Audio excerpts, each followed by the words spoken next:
Hello guys! Hello Libra! Welcome dito sa aking channel, Kapalaran 888. Welcome guys! Alamin natin kung anong messages, vibration, gabay, energy para sa lahat ng Libra. Libra, I hope na makaresonate ka dito. Okay, Libra.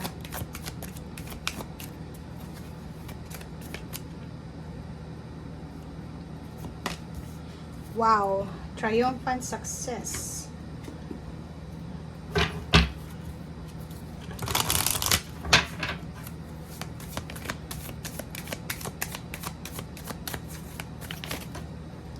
Okay, 3 cards. 4, 3. Okay guys, Libra. Okay. Merong isang reverse. Sinasabi ng bara sa'yo dito, Libra, na kinakailangan mong maging handa. Parang may Libra dito na hindi masyadong sa linggong ito. Hindi siya masyadong masaya. Or hindi siya masyadong ready. Or hindi siya masyadong focus sa kung ano man ito na nangyayari sa paligid niya. Or parang hindi siya inspired. 'Di ba? Tinatamad. Feeling niya masakit ang katawan niya. Confused or kano pa man. So, comment down below. Or parang hindi siya willing sa pagbabago. Ganyan. So, dito, sa linggong ito, sinasabi na ano man itong negativity na nararamdaman mo, kailangan mo yan na kontrolin. Okay? Shark lead as a powerful, peaceful warrior. So, yun. Manatili ka lang na peaceful, which is yun naman yung energy mo, palagi kang at peace. And be a magnet for light, love, and joy. So, ganun pa rin. Sinasabi ng bara sa'yo dito, Libra, na mag-comment ka kasi posibleng napapaligiran ka, Libra, ng mga taong panay-away. May mga nag-aaway, kompetensya, diskusyon, nagsisigawan, or alam mo yun, na walang peace, 'di ba? It's either involved ka sa isang pamilya na ganun, na sobrang ingay, sobrang away. Wala nang ginawa kundi mag-away-away, kahit sobrang matatanda na, may edad na, ganun pa rin kasi lahat-lahat sila matataas yung pride nila. Okay? But, sinasabi ng bara sa'yo dito na manatili ka lang doon sa pagiging peaceful mo. Okay? Huwag kang sumali, huwag kang kumampi sa kung kanino man sa kanila, nandun ka lang dapat sa gitna as powerful, peaceful warrior. Okay? Kailangan ikaw yung maghasik ng katahimikan, ng liwanag sa mga taong yan. Kasi hindi nila nakikita yung liwanag. Kasi pag alam mo yung mga tao na matataas yung pride or matataas yung tingin sa sarili nila, hindi nila nakikita yung liwanag. Kasi ang tingin nila sila yung liwanag. 'Di ba? Lahat, pansin mo yon, yung mga taong feeling nila perfect sila yung perfect nga, hindi nagkakamali. Hindi nila matanggap na may mali sa kanila, sa actions nila, or sa kung ano pa man. Okay? Okay, so sinasabi ng bara sa'yo dito na may parating na triumphant success or victory and success sa usaping relationship mo. Okay? So, if ever man may mga issues ka, yun, namumroblema ka tungkol sa pamilya mo, namumroblema ka sa anak mo, sa magulang mo, so kung kanino man ito na medyo hindi peaceful, sinasabi ng baraha, huwag kang mag-alala kasi parating na yung new beginnings, parating na yung katahimikan tungkol sa iyong emotional or sentimental na buhay. Okay, thank you.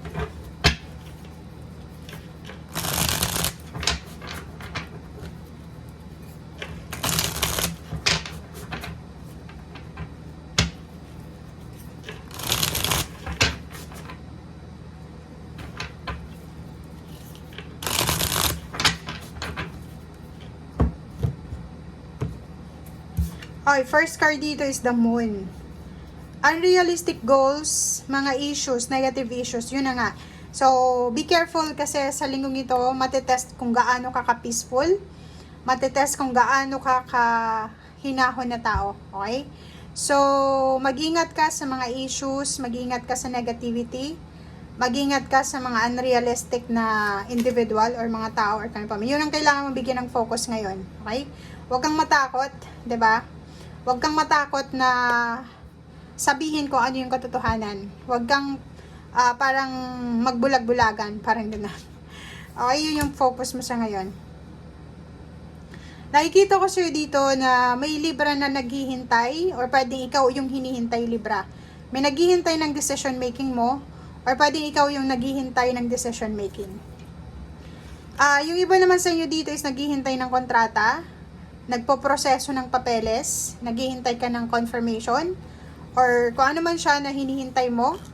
It's either pera, comment down below.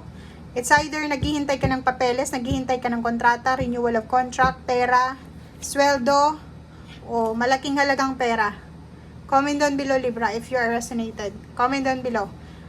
Nakikita natin dito yung paghihintay nyo. Naghihintay kayo, it's either sweldo mo ba to? Or naghihintay ka sa inuutang mo? Or pwedeng naghihintay ka sa decision making. So, comment down below. Okay, Eight of Pentacles. Yung iba sa inyo dito is nakafocus lang sa trabaho sa linggong ito. Or yung iba sa inyo sobra-sobrang workaholic. Kasi may pinag-iipunan kayo eh. So, nakikita natin dito may Libra na sobra-sobrang focus sa kanilang ginagawa. Napaka-workaholic nila. Nagdo-double time, may part-time, may full-time.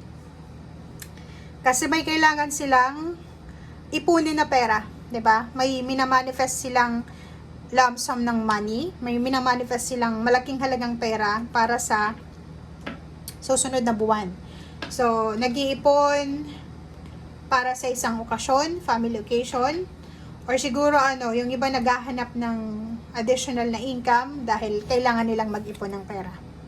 Seven of Cups, yun, sinasabi ng baraha sa'yo na marami kang naiisip na pwedeng pagkakitaan, pero ang nakikita ko sa'yo sa ngayon is hindi mo nakikita na may mga possible or possibilities na kumita ka ng pera sa ibang paraan, 'di ba? Sa ibang paraan. So, nakikita ko sa'yo dito na medyo feeling mo hindi mo makukuha yung financial goals mo na to within 3 months kasi nakikita mo yung sarili mo na nasa stagnant ka. Like for example, nasa loob ka lang ng bahay, nagtatrabaho ka sa bahay nyo or sa bahay ng boss mo kung OFW ka, or nagtatrabaho ka sa loob ng opisina, and gusto mong kumita ng ibang paraan, pero parang iniisip mo kulang yung oras mo, kulang yung panahon mo. But sinasabi ng baraha na Six of Wands, may victory, success, graduation, retirement, may homecoming dito, may okasyon na posibleng darating sa'yo within 2 months or 3 months from now.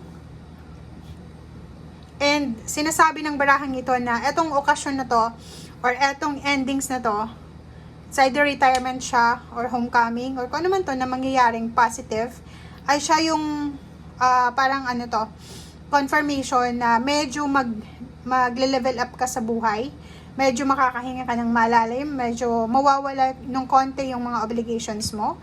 So, pwedeng may anak kang mag-graduate, may anak ka na papasok na sa trabaho, medyo mababawasan yung mga responsibilities mo.